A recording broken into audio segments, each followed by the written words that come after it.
Aí, ó. Aí é o som do Siena. Dizer o que é que eu tenho aí de som aí.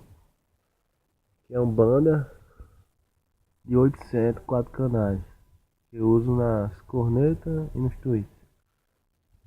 Ali é o Stetson 13500 que eu uso no Tornado 1100. E ali é um banda 1200 para 2 médios de 300 cada.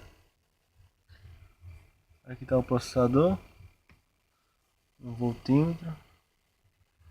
Aqui é uma bateria Moura de 150. Ali tem outra que está guardada. Deixa eu mostrar na frente.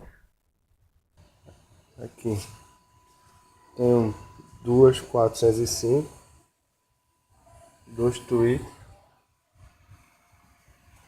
Aqui está meio surrado.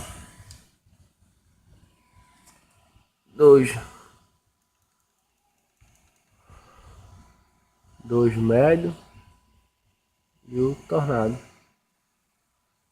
Deixa eu dar uma ligadinha para você ver.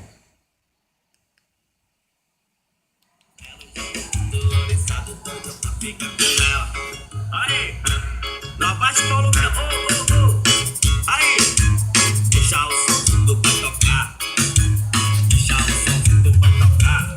Ai, eu vou sarrando. E a caixa é Pedro Som, diretamente de Siriaé.